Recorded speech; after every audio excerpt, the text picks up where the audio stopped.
Let's go. This is the JMG Live Music Lounge podcast with Jacquari Harris. Interviews with music artists and special guests from around the world. What's going on, everybody? This is Neo. What's up? This is Afrojack. And you are checking out the JMG Live Music Lounge. Keep it locked right here, y'all. Peace and love. This is the JMG Live Music Lounge podcast with Jacquari Harris. Mark Knight is a global DJ, producer, and the founder of the legendary Toolroom Records. From his soulful house tracks to his progressive hits, Mark has filled dance floors from the UK to Miami to Houston. In his first interview with me, the international artist discussed his career, the COVID era, his Grammy-nominated relationship with the Black Eyed Peas, and why he decided to become a house music DJ.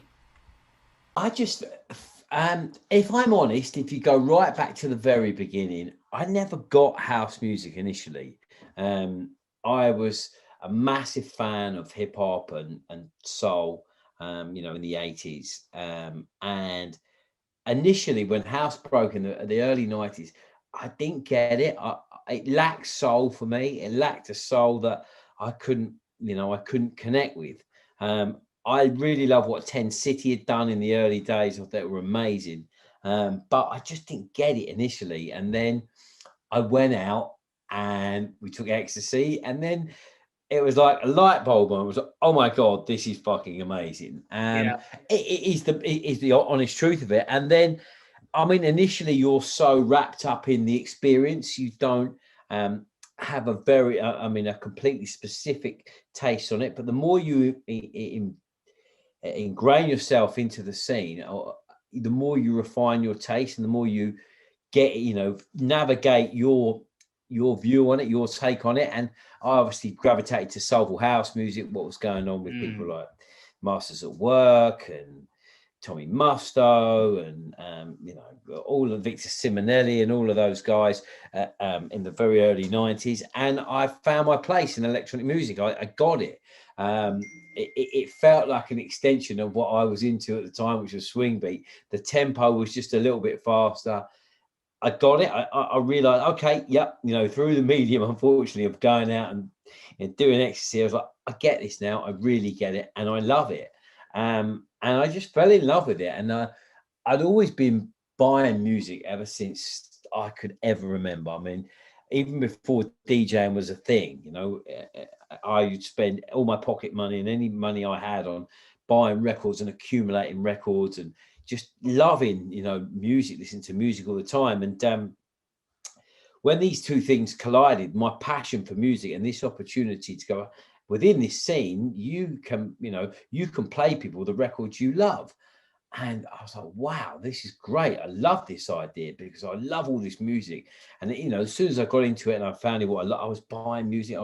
Just couldn't get enough of it. Give me more, give me more. And I always loved making music as well. I love the idea of, trying to create something that reflected what I was about as a person. And all of these worlds kind of collided at the same time. And I was like, wow, I can sort of make electronic music and I could play it to people and not with any intent of it being a career, just as a passion.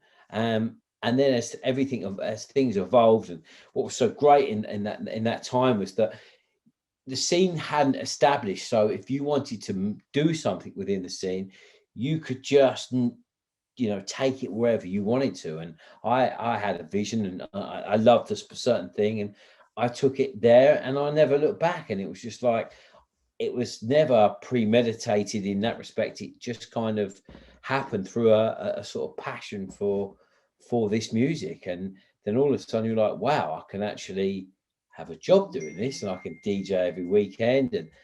And then, you're working in the week. And then it got to the point I was like, well, I don't need to work in the week anymore. I can earn enough money at the weekend playing records that I love and doing something I'm passionate about. And then it just evolved, and I was making music at the same time. And I was getting better at doing that. And then I got to the point where I was like, I need to do something, for myself. I'd been releasing records on other labels and felt very disappointed with the way that they operated as a business. You know, when you put in a lot of passion and a lot of time in crafting a record, and then they just kind of limp it out and like, oh wow, all that energy, and I've upheld my part of the bargain and you guys hadn't, and then that was the catalyst for Toolroom. So that's the kind of backstory to it all. Okay, okay. So in the 90s, because that's when I was first introduced to house music as well. In the 90s, I remember listening to Planet Soul, Set You Free, and Thunder Plus, and all those DJs back in the day. Sure. Who are some artists that inspired you in the 90s that influenced you and made you really wanted to dive deep into electronic dance music?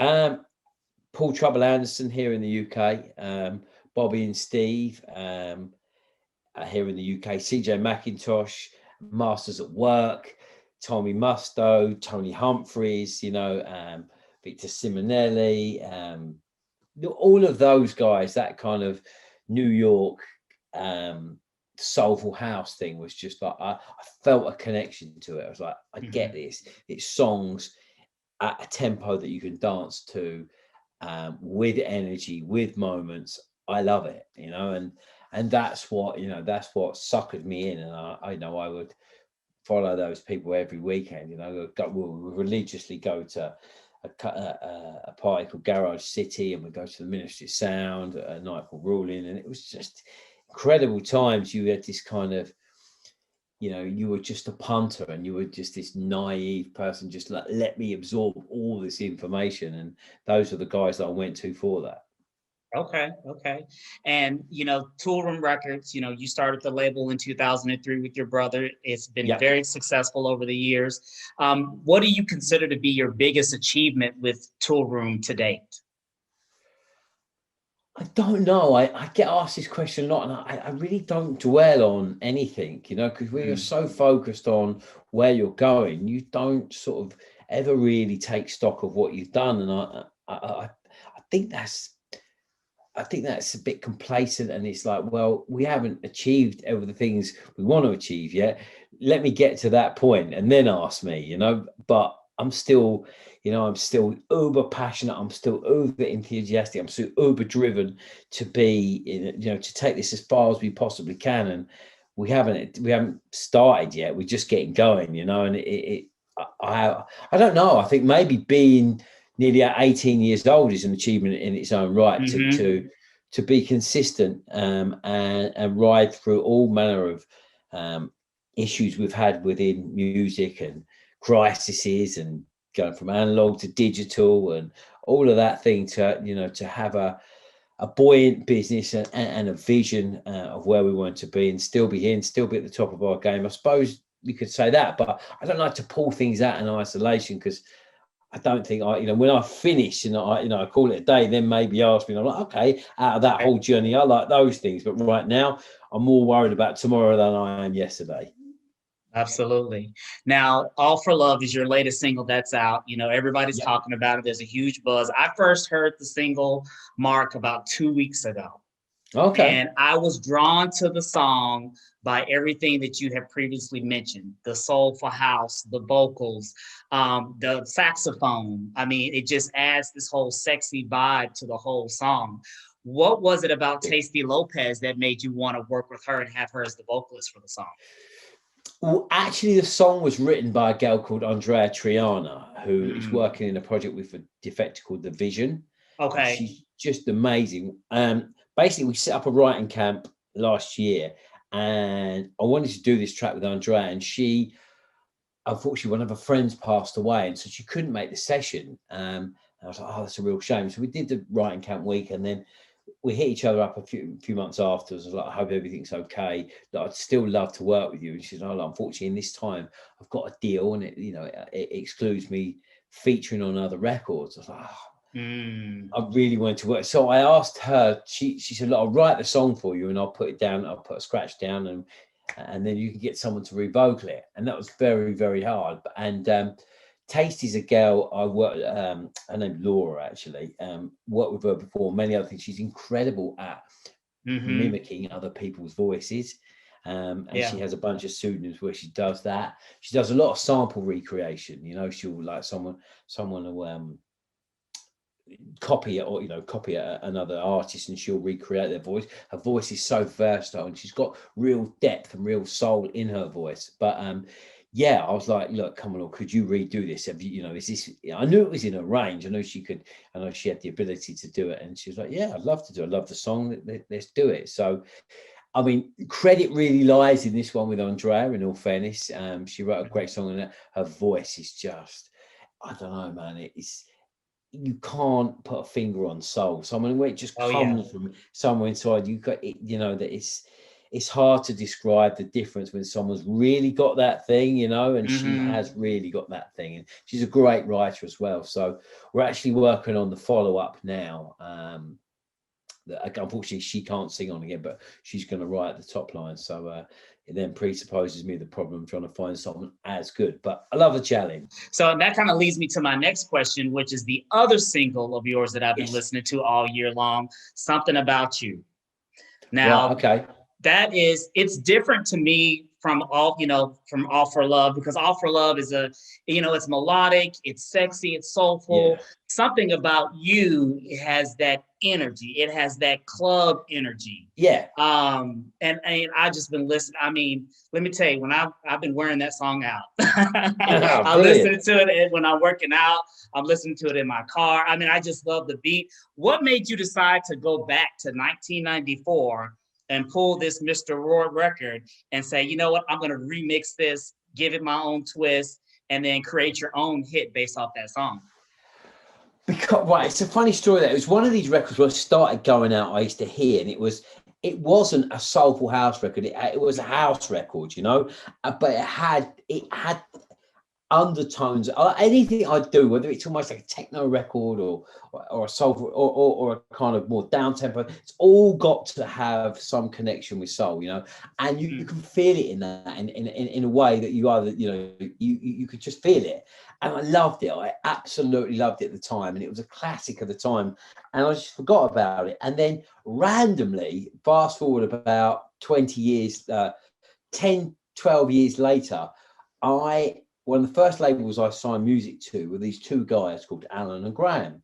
And we really, really got on, and I had a record label called Ultra Vinyl, and it was just around the corner from where I was, and we just got talking. And they said, "Oh, Roy," I was like, "No fucking way. That was you guys." And they were like, "Yeah." So I was like, "Oh my God, I used to love, this record. To absolutely love it." And then, I mean, I think it was late last year, I heard it again. I was just randomly somewhere. I was like, my God, this record just will work now. Just, you can spin this into now because it just lends itself. And I hit the guys up, and I hadn't spoken for about 10 years. And I was like, and the conversation just left off from where we were last time. I said, "Look, have you still got the parts? Have you got some, And they're like, "No, not really. We lost all the drives." I said, "Look, I'll just remake it. I'll take an influence from it, and I'll just redo it." And they're like, "Yeah, man, let's do it." And it was great that it ended up, it was a record that made such an impact on me. And I think things in music are fated. The fact that I ended up meeting these guys, we become friends. And then there was a right point in time where that record should come back and, should be reimagined and rethought out. And yeah, it was just, it was a fated thing, I think. I think all music is, it's about colliding timing with an idea and just all that stuff that's out there. I'm not a particularly spiritual person in any way, but yeah, I just think these things happen for a reason somehow. I don't know why, and they just do, and that one just happened. And it's just a nice club record. It just works. It is. I mean, you nailed it.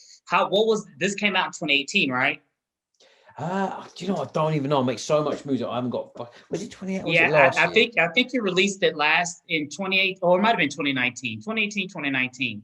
What you know more than me, probably. Yeah, I'm sure you played it in some clubs and possibly some festivals, right? Yeah. What was the response like when people heard it? Because I know how I felt when I heard it. Well, when you played Something About You, your version, what was like some of the feedback and the response from the crowd? It's a very instant record, it's one of those records that people get straight off the bat. The component parts of it and the melodies are just very instant. And all it needed was just bringing bringing it into now, and it, you know, when you get great melody, it transcends time. You just reimagine it. You can reimagine great melodies and great hooks and on, you know, because they just are great. It's just how you bring it back at the right moment in time in the right way, and it has that very instant reaction, especially when it drops to the piano and it all comes in. It's just, yeah, it's a proper moment. So yeah, just, you know, if you get the right parts, it sort of writes itself, and, you know, you haven't got to force it on people. They just get it. And I know you don't pay too much attention to accolades and achievements and all of that, but how does it feel to be the second highest selling artist on Beatport? I mean, there's so many DJs and producers that are out, and you've sold, you know, quite a few records. You're a very popular DJ. People love your music. You know, you have to acknowledge that at some level. And now that, you know, Beatport is recognizing you as the second highest DJ, how does that make you feel? I mean, out of anything, that one really sticks with me, because in this industry, there's a lot of hype. Hype becomes, and dangerously superseding talent, and that's a real bad thing, I think. You know, that's the kind of pop model where you're like, well, okay, we need the front to this product, let's put it together, we'll run it for a period. And, you know, house music, electronic music was always the antithesis of that. It was always a raw, underground sort of ecosystem that supported itself based on talent and not hype. And unfortunately, due to the popularity of it, that has creeped in. That model's creeped in. You know, people aren't writing their own music, and it becomes all about the Instagram shot and all about what you did at the last gig. And it's like, well, how do you measure hype? For me, the only thing that actually makes any sense to me is figures like that, facts like that. You're either good at Beatport and selling records, or you're not. There's no in between. You cannot manifest or manipulate or make a career out of, you're either good at making music or you're not. And the figures don't lie. It's sales. It's either you've sold lots or you haven't, and that means a lot to me, because that's not skewed by popularity in the sense that, I don't know, how do I describe it? It's just facts. It's facts and figures, and there's no getting away from that. You're either good at it or you're not good at it. And that means a lot to me. Out of anything, that's the thing that I'll probably walk away and go, that's what I was probably the most proud of in the whole thing, because there was no lying. There's no conjecture in it. It's not, he's a better DJ than you're a better DJ, because how do you measure that? It's all subjective. How's one person more popular because of their personality? It's always just subjective choice, where that isn't. It's metrics, it's figures, and you can't argue with that. And so, I was pretty chuffed with that one. I'm not going to lie. That's one thing that I'm pretty proud to tell the grandkids about that one, I suppose. There you go. Yeah, you have to soak it all in and enjoy it and talk about it. You do. You have to soak it all in and make sure you have the right balance in your life, so you can enjoy it. That's very important. Definitely. And I didn't realize that you were part of the Black Eyed Peas' album, The End, back in 2010, and you were nominated, for a Grammy for it. What was your contribution to the album? I wrote the song "Rock That Body." Okay. Yeah, I wrote that. It was a really weird situation. I wrote the demo, and I was in the studio one day, and I got a phone call from David Guetta, and he said, "Hi, Mark, I'm in the studio with the Black Eyed Peas. We're looking for some music. Have you got anything?" I was like, "That's weird. I literally did something yesterday. It was a bit outside the box, a bit different. I've got this." So I sent it to him, and then about literally 10 minutes later, Will phoned me back and said, "Oh, Mark, we love this. Can we have it?" I was like, "Yeah, of course you can." I literally did it 2 days ago, and it just sat on my hard drive. I just did it for a bit of fun, with no plan of what I was going to. Well, what I really wanted to do with it, actually, that's not true. I wrote it a couple of weeks beforehand, and I got Roman Anthony to do a top line. Now, Roman Anthony is the guy who sang on all the Daft Punk records. I got him to do a top line, and it wasn't great, if I'm honest. I was a bit disappointed. Like, oh, okay. And I was just about to go back to him and say, that awkward conversation, not really feeling this. And then David phoned me and said, look, can we have it? And I was like, yeah, man, go for it. Do your thing. We'll put a top line on it. And literally, I mean, I hadn't put much effort into the production. I just did it as a sketch to get a vocal on, and then I'd produce it and mix it. So anyway, we'll put the vocal on, and he added the Lynn Collins now, the beat from that, and I was like, oh, man, does it really need this? We're going to have to yield some publishers. He said, look, yeah, it just kind of brings it in a slightly more commercial lane, but he literally just put a drum loop over it, and slapped the vocal on. I was like, well, do you want to send me back the stems and I'll mix it and I'll polish it all up? He said, no, we like it like that. I was like, no, we can't put it out like that. Can't put it out. It's too rough and raw. And he's like, no, that's what we want to do. That's how we hear it. And that was it. And it just happened. And and it kind of blew up. And it was sort of my break into, weirdly into the pop world. And I got involved and got asked to do a bunch of stuff. And I produced everyone from J-Lo to Underworld and back again, off the back of that. And it was, I like it. I like working in different situations that test me as a producer, that you don't get stuck in a comfort zone. And then when you come back to do what you do, you're reinvigorated because you're not just on a treadmill of doing over and over and over and over again. You're doing something that really pushes you, in a out of your comfort zone to do something different, on a higher level with big expectations. When you're working with those artists, when you sit in the room, they're like, come on, let's do something, okay, right, let's do something. And then, and it's good. I think it's good for you overall as a producer. So that's how it happened. Yeah, that's great. And I mean, that's almost like just being at the right place at the right time and having the right connections, Yeah, exactly. It's fate. It's all this weird thing that just goes on. You don't know. If you do the right things and you act in the right way, then these things just randomly happen. It's quite weird.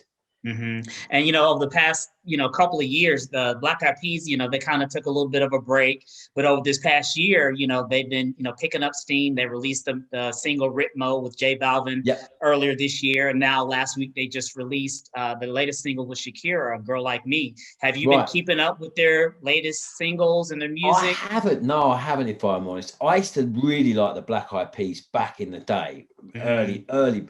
I mean, I was almost a bit shocked when they went out, when they really sort of left hip hop and went into pop. I was like, oh, I don't know you guys for this. But yeah, I mean, Will's a super talented guy. He's a nice guy. He's a bit different. He's definitely out there, I met him a couple of times. He's definitely a character, that is for sure. But yeah, I don't really, and if the chance came up again, I'd do it, and but to say that I'm, that on top of what they're doing, not really. I'm so focused on what's going on in my world a little bit that, I can't keep up with it all. Yeah, so many people are releasing music right now, but they got some good stuff that they're releasing right now. But as far as COVID is concerned, the whole world has been dealing with it for the past 8 months or so, 9 months. How has COVID affected you as far as not being able to play in clubs and festivals? How have you been able to just kind of reassess how you deliver music and everything? How has COVID affected you? Massively. I've really enjoyed coming off the road. I'm not going to lie. I mean, I think when you've been on the road for 20 years straight, I mean, it's not healthy. Fundamentally, nothing else. No other part of the music industry operates in the same way. Could you imagine sitting down with a band and saying, right, guys, we've got a tour. It's 20 years long and we're not stopping. They'd be like, fuck, they'd be killing each other, Yeah. It is not, we have so many issues within our scene with mental health, and all of the above. And you've only got to look at it and say, well, why do we tour like that? Why do we tour ad for night? And why don't we tour in cycles like the rest of the music industry? But we've set up the situation that if you're not touring constantly, then therefore you're not in favor and you're not popular. and Yeah. that's just inherently wrong and and not healthy and not logical and not and everything and all of the above. So to take a year out, I mean, I only DJ and I have done because I've got a little boy, and I would miss him growing up for all the tea in China. You know, you couldn't pay me enough money to miss that. So for the last 5 years, I've only DJed 2 weekends a month, and it's made me really assess that. You know, I'm at the real great years of his life. You know, he's my best friend. We do everything together, and I don't want to miss that. You know, I don't want to miss that. And it's about now going back at a level where I'm really comfortable. I may do 1 or 2 shows a month, you know, something like that. And it's about, like I said, it's about having a balance. And I think coming off of that hamster wheel makes you look at life, you know, and assess life and what you do. I think everyone's had that kind of moment in their life with this, being forced into that to reevaluate what you do. And you know, and I think that has for me, it's like, you know, at the moment where he needs me and he needs me to be around, and I want to be around. I don't want, you know, that's my priority. That's my priority in life. Of course, I love DJing, and of course, I won't stop. But right now, what suits me and what suits the things that are most important to me is to be around for my son.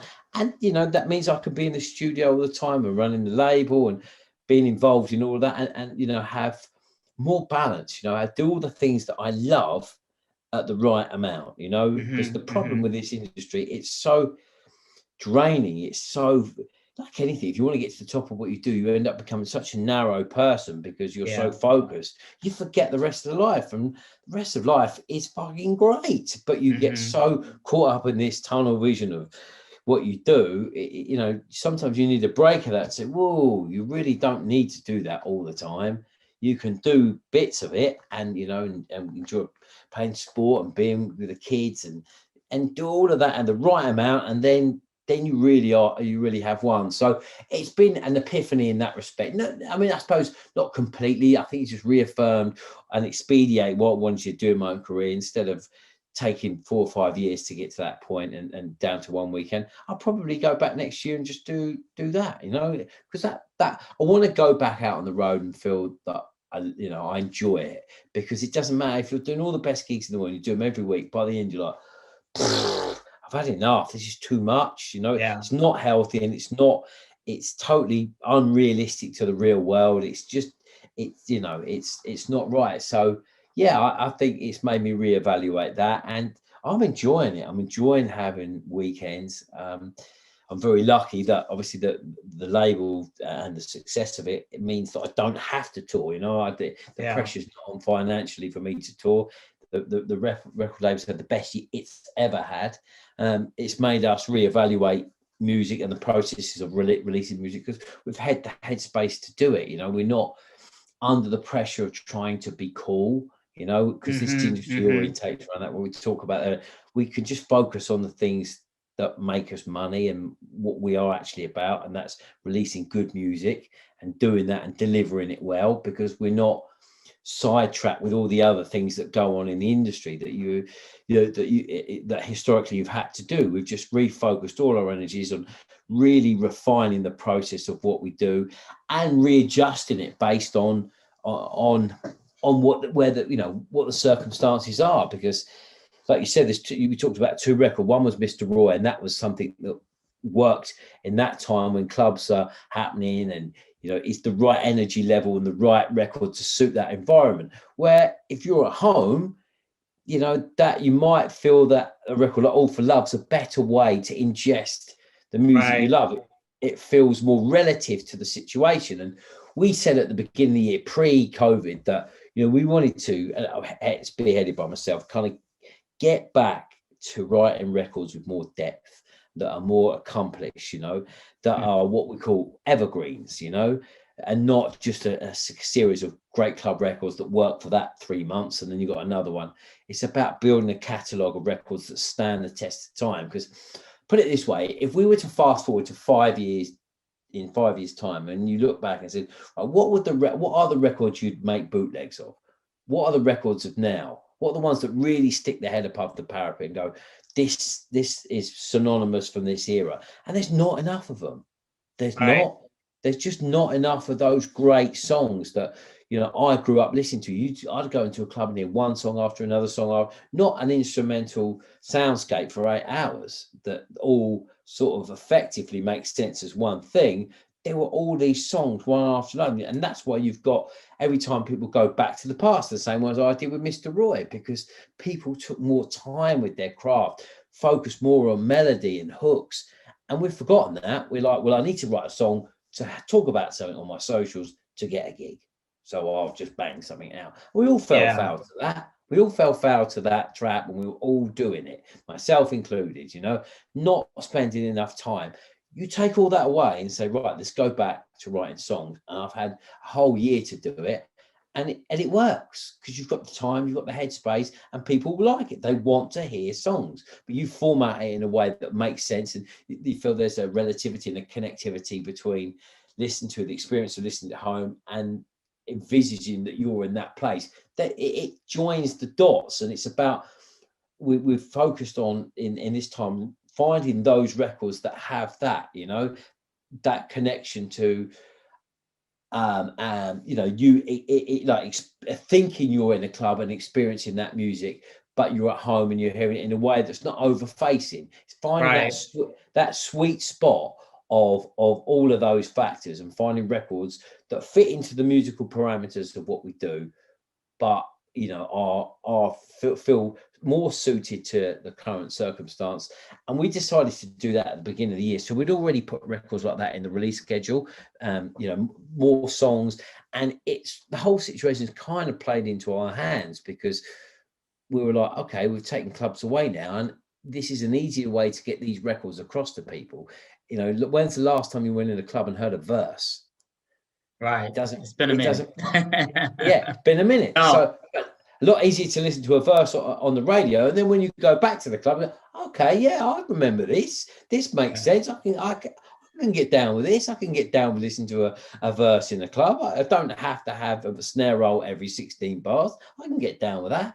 So it kind of played into our hands. So it's made us, you know, COVID's made me adjust on many levels, not only personally, but through the business and musically. So it's had a big impact, but I would say all positive. You know, I think it's the only way to look at these things. It's about taking all the positives out of any situation you're in, and it's been cool. Definitely. Now, where do you see house music now compared to 15, 20 years ago? As I say, I think a lot of factors based on its popularity have crept into the industry. You know, it's become that balance between talent and hype. Yeah, there's always been that, you know, there's always been that in the scene. But, you know, if this was 15 years ago and this was talent and hype was down here somewhere, you know, it was always led by talent, because the only medium you had was making music, you know, or performing well. And if you did that, therefore you had an opportunity to continue what you're doing. It created momentum. Now you don't really need to have, you know, it's all about what can you do in your socials, and what that has gone past. Talent was there. It's the other way around now. It's turned on its head. And what's been good about this year, it's reset the balance. It's like, what can you say right now? How can you keep the conversation now? There's only so many pictures you can post of, oh, I wish I was doing this in a nightclub. It's like, okay, you said that 50 times now. What else can you say? What else can you say to people to engage them and feel, you know, that you are still there and you're still active in what you're doing? And it's wiped the playing field a little bit. And I think that's a great thing, much needed thing. I think things have got really out of kilter with people's egos, people's fees. Sometimes, you know, when you're in it and you're a promoter, which we are, we put on events and you're dealing with agents and acts that you've helped, you know, you've given your right arm to help, and then they treat you, they want to screw you to the floor. You're like, oh, some days I'd come home and I'm like, I hate this. I hate being in and around these people. There's no sense of fair play and just, you know, being a good, decent person. You know, everything was so money driven, and no, I've got to screw you to the floor. And how much money can I get out of you? And how much money can I get out of you? And it's like, isn't it? You know, of course we've all got to make money. Of course we're running businesses, but it should be underpinned by this kind of feeling that was this unity, this all inclusiveness. It was all like coming together. And where's the spirit of that gone? And in some ways, I kind of like, oh, this is so nice that all of that's gone. You know, because we all need to help each other now. We all need to help out because times are tough. You know, and I do hope that it doesn't defer straight back to where it was. It probably will, because that's money, isn't it? But it's been an interesting time, but I think the scene, if my take on it, is really needed this to really re-level and rebalance where we were, because it just got all a bit out of control. Yeah, definitely. And I was listening to your live stream, the Toolroom live stream from a couple of weeks ago, November the 13th. Yep. Again, love the entire set. There was this one song that came, I don't even know what the name of it is, but it's like almost like a gospel house song, but it comes on after All for Love. I know that's coming out next week, actually, on Toolroom. It's by Curb Maverick. It's called Dancing 2. I know exactly the one you mean. Yeah. So that was like a little preview that you gave during the live stream. Yeah. I've been playing. I've had that for ages. And it's one of those records I've just been dying to release. But obviously the vocal samples are choir. We had to clear that. We had to get all that right. But it's so fucking good. Yeah, I love it. I mean, I loved it when I heard it. What's the name of it again? It's called Dancing 2 by Curb Maverick. It's Dancing out. 2. I'll send it to you in a minute. Yeah, I'll send it to you after this. Yeah, no problem. Okay, yeah, definitely want to hear. But how do you decide which songs are going to be in your live sets? Like, how do you decide, when you're doing a live stream, or if you're at a festival or anywhere, how do you decide which songs are going to be in your set? I think it's just, I mean, I struggle when I do a live stream. It's a bit of a weird situation. I'm not really that comfortable with it. It's a bit odd. It's almost a bit like faking it. I don't know. It doesn't feel like the experience, because when you DJ, the art of DJing is just a reactionary thing. It's like a psychological thing, seeing what the room's doing at that moment in time and playing records according to the atmosphere of the room. Yeah, you have a narrative of what you want to say. You know where you're going to start and where you're going to end up, and that journey, that energy shift between that moment, the start and the end. But all of that is adjusted in situ based on where you are and what's going on. And when you're doing a live stream, and it's like, well, I'm just a bit of a jukebox here, putting on records, Yeah. And I think you still need to tell it in a way that makes sense and it all threads together as a story. But you don't get that prompt. I'm going to shift it up again now. I better pull it back a little bit. So when I do live streams, I just think I play records that I think are kind of relative to the audience, listen to it at home. Do I want to bosh them over their head with, big main room sounding tech house, or is it probably more palatable in a kind of more groovy, soulful way? And I've just been doing things like that because I just think if I was listening, and maybe I'd want to ingest it more in that context than and if I was playing at a festival or I was playing at a massive club, then I would adjust my sound within what I do, and I make records right across the board. I love playing long sets. When I go back, the one thing I will probably just do is play open to close everywhere I play. That's what I'll do. Just playing clubs that I know work. I know that works and allows you to do that, and that the audience is right for that kind of situation. And I love making records for 9 p.m. and 9 a.m., and everything in between that all connect, that all have a signature sound, that don't feel disjointed and feel like a bunch of different producers, that all feel like me, but at different times of the night. And I love the opportunity to play right the way across the board and play all of those records. So I think you just, as a DJ, it's just about playing records that feel appropriate at that time. And in a live stream situation, I think that I feel more comfortable playing music in that sort of pocket. Yeah. And so when things open up next year, once COVID is, completely gone or close to being gone and things start opening up, do you have a favorite place or festival that you're looking forward to playing? Like, is it Ibiza or Ultra Music Festival? You have a favorite place that or event you're looking forward to? I've been going to be brutally honest with you now. The only thing I'm missing is not being in America, playing in America. I Come on, really miss we're it. ready. Come on, come on. I'm not. I swear to God, I'm not just saying that now because I love playing in America. I love everything about it. I love the open-mindedness of people, the enthusiasm. It's all the things you want. It's when you as an entertainer, that's the dream scenario, that people are completely open-minded. They're like, okay, play me some good music and I'll let you know if it's good or not. There's no boundaries. I mean, Europe has become so fragmented and so compartmentalized, in terms of, you have to play over that or that or that, or don't get it, And in the States, they're like, play me some good music, man, and I'll That's get it. down. Yeah. And it's just like, this is so refreshing. So I'm missing just playing in the States. I really am. There's so many great clubs, and it was just on fire before it all, obviously things went, upside down with COVID, but that's the one place I can't wait to get back to. I genuinely mean that. I literally, on driving back, was on a call with my US agent, Emma, who I think you contacted. And we were just talking about some offers that have come through, and I'm like, Emma, I'm so missing it. I can't wait to come back. Have you been to Houston or been to Texas? I Yeah, think yeah, you've yeah, been to yeah. Houston. Stereo. Yeah. Have you played at Stereo Live before? Or I have, yeah, I love it. It's brilliant. Okay. I did it on Sunday. I played that about 2 or 3 times now. What's the name of the dude that owns it? He's a really nice guy. Serene? Serene, correct. He is such a nice guy. Yeah. Such a nice he's a good guy. And who's the other guy? Is it Mike? Yeah, Mike Long. Yeah. Oh, well, I know Serene and Mike.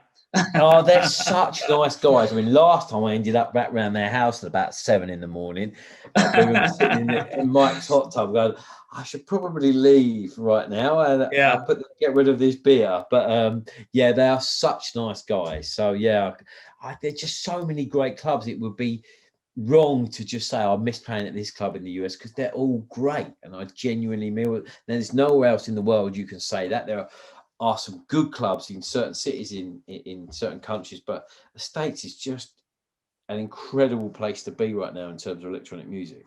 Everywhere. New York, Miami, Houston, LA, Chicago, everywhere. Yep. House music is everywhere. For sure. And it's in a really buoyant place. It's like it's still feels relatively new, and that enthusiasm that's there and that open-mindedness is just a dream scenario. Yeah. And do you have any other, I know you have that release coming out next week, but you have any other releases coming up that we should be knowing about? Well, I'm working on an album at the moment. That's my big focus. I mean, of all the years I've been producing music and the hundreds of records I've made, I've never written an album. And it just feels like the right time to do it. I've got the headspace to do it. As I say, I'm not in that cycle of record gig. I'm just like, well, let's just make some music and let's do a bunch of stuff from the heart that I've always wanted to do. And it just be maybe not, I probably won't get it completely right the first time. It's like when you write singles, you get better and better at doing it. And I've never done an album. I have a band project which we've done some albums for, but as a solo artist, I've never done it. So it would probably be the setup to something that will be really good down the line, but I'm just learning it. I'm just learning the process, and I'm enjoying doing it. I'm enjoying making music that isn't totally club focused. That are just great songs. And if by chance, it's like All for Love, I never in a million years would have called that it would have had the success it's had. I'd like to think I'm quite good as my job at A&R at preempting or predicting the success of records. And I was like, well, yeah, that should do well on Traxsource. I'll be happy if that does well on Traxsource. Then, I mean, it's been enormous over here. I mean, it's just like, it's on radio every 5 minutes, national radio here. It's just gone bananas. And I would have never called that in a million years. It was just like, let's go and write a really good song with great melody and great hooks, and see what happens. And I think that's the way to approach making music, and that's what I'm trying to do with the album. No pressure, just go in and write some shit that you love, and you'll be happy to stand by and go, oh, yeah, I'm proud of that. And just go with the flow. Let me give you one piece of advice for the album. Let's do at least 3 tracks that have the same energy as Something About You. Then give me 2 All for Loves, and I'll be happy. Right. Not a problem. Fine. Let me write that down on the notes. That's the recipe for your new album right there. Got it. Yeah, no problem at all. Yeah, it will be a balance of energy, and yeah, it'll be a journey within what it is, you know, to have a kind of mood change right the way through the album. So you get a bit of all of those all of those styles. But yeah, it's really good. You know, it's really good going into the studio every day, working on things, you know, that are just a bit more involved, and I love that. I love working on bigger projects. It's good fun, you know. It's good fun. Working with lots of different musicians and top line writers and just great people. And I think you get a bunch of people in a room, and you're working, and you start jamming, and you start vibing, and ideas come out. You're like, this is fucking great. This is how you should make music, you know, as opposed to you just sat on a plane going, it's back to that old day, you know, getting it all across the desk. And yeah, it's really cool. I'm actually really excited to go into the studio tomorrow. JMG Live Music Lounge.